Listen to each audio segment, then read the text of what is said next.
I've been in business a long time, guys. I've been in business since I was 22. I'm very well seasoned. This ain't my first rodeo. What's going on?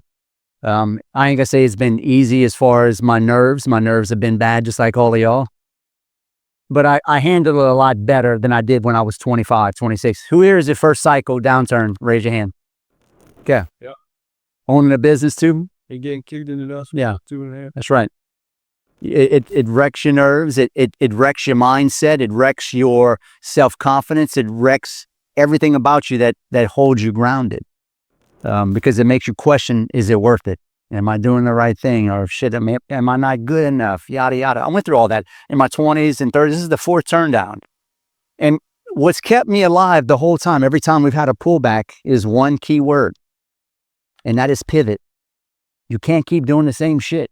Y'all see how much shit I'm doing? I'm making more money than I've ever made in my entire life, even in the worst down cycle. Why? Pivot. And and the funny part is allies and pivoting. Yeah. I told Patty, I said, every downturn we've ever had was super scary, but it forces you to get creative. It forces you to start thinking, because when things are good, you just sit still and you ride that wave and you get real comfortable.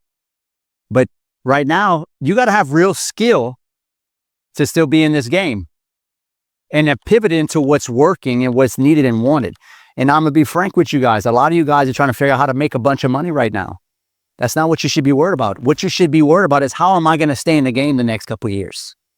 Does that make sense? That should be a mindset shift for y'all right now. Everybody's still trying, how can I I want to make a bunch of money. Y'all want to make a bunch of like Rood. Y'all got to realize I've been doing this shit for 20 years. I got a massive network. I'm very well plugged in. I can raise millions of dollars. I didn't do that when I first got started. That took me 10 years to develop over time.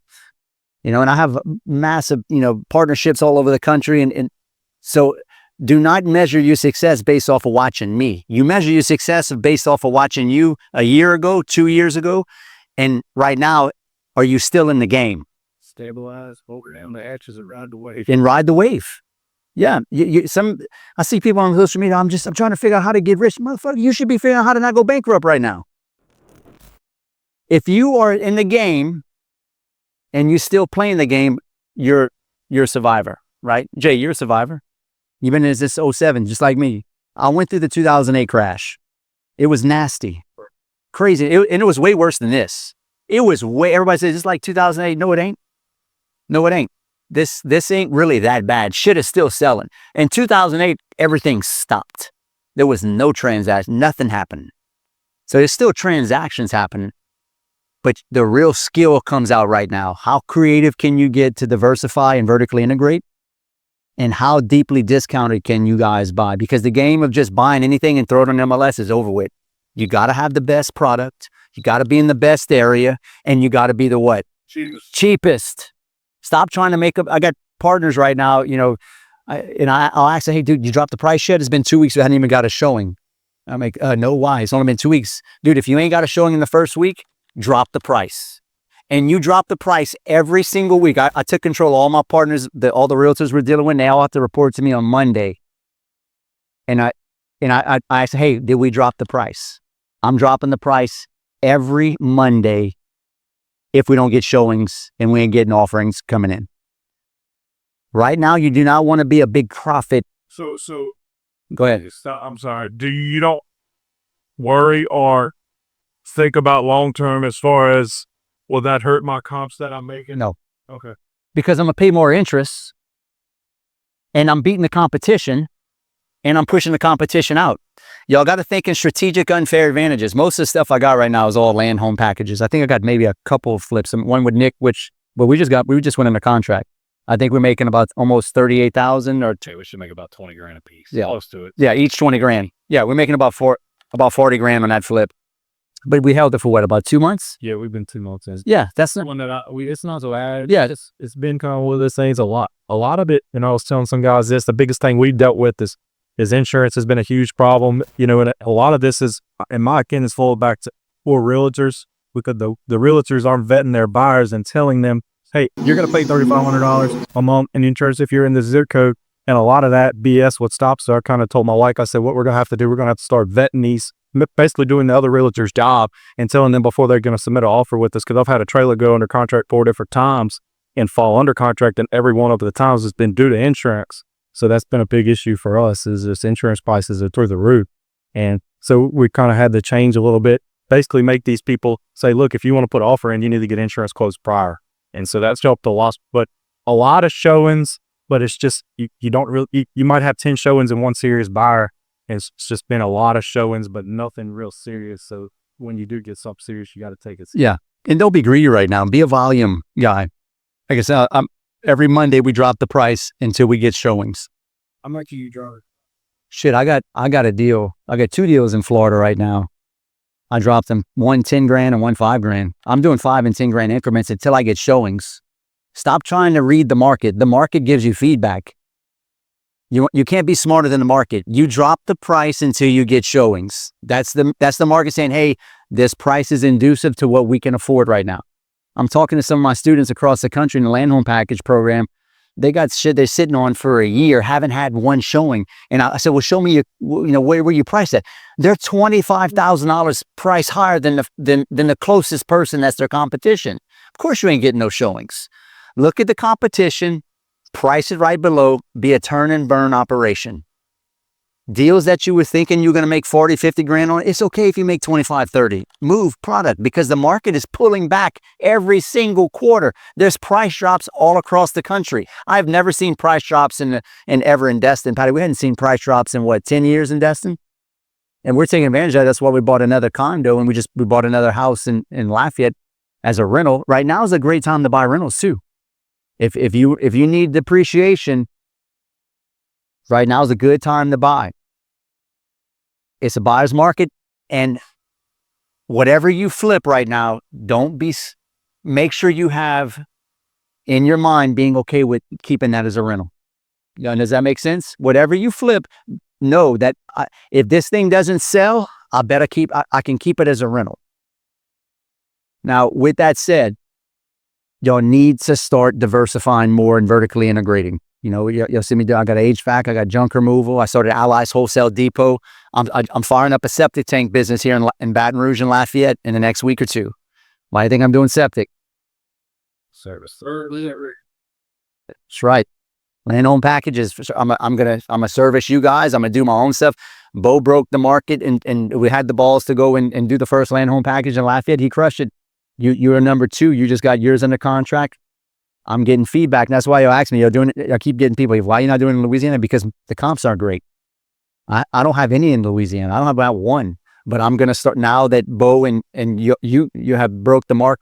They made the comp. Well, we know that a single wide is the way to go. Y'all need to, if y'all going to do the land home package in Louisiana, start looking at doing single wides. It's a lot safer. I mean, even at the 200 range, shit is sitting. But you get some at 150, it's going. So 200 was the standard probably 6-8 months ago. I mean, if you got something right at 2 or 250, and it's like every 6 to 8 months is getting lower and lower. 230 when we did that house in Prairie View. That's right. And now shit's sitting at 200,000 because yeah. So the 180 then is changed. 180 is when it starts sitting. So you have to move with the market. You don't want to catch a falling knife. The market is moving every quarter down. Now, where's the bottom going to hit? I personally think the bottom's going to hit. It ain't going to hit till March. I think we're going to have price drops all the way till March. We're coming into the last quarter. It always slows down. Get ready. It's going to be slow. The Fed is supposed to drop rates. I don't know if they will, but they're supposed to drop rates 2 to 3 more times by March. So would you suggest buying more inventory? I would suggest doing 2 things. Take it as an opportunity to buy, to hold, and you can get deals on MLS right now. You hadn't been able to get deals on MLS in years. Offer. If you make 20 offers, you'll probably get 2 deals. Low ball, because people are desperate. That's the house in MLS for 60. Old boy messing you back for 145. Yeah, they for that house in Prairie View. Look at it as a buying opportunity. If you're going to flip a house, a brick on slab house, it better be a really, really nice house, in a really good area. I felt comfortable doing that one with Nick and them because it was under what we sold that? It's 5 minutes from my house. Yeah, it's a good area, but I mean, what did it sell? 220? No, 230. 230. Closing, so straight up just 230. They're waived the inspection, pretty much just kind of like a fire sale situation. Just you get it like you get it. You want to pay 230, that's what you're going to get. Yeah. But none of you guys should hold any product longer than 90 days. If you get the 60-day mark, then you need to start really getting into the fire sale, because I'm telling you, every quarter you losing. I bet you we losing 2 to 4% value every quarter right now. And from price drops, y'all. So you got to think about that. Oh, I'm gonna hold out. Dude, you might hold out, and you're gonna catch a falling knife, and you're gonna have to sell it for $40,000 less than what you. But I do think by March we should see a stabilization where we kind of think we went right here, a steep fall, but I think we're almost at that where it's gonna plateau right here.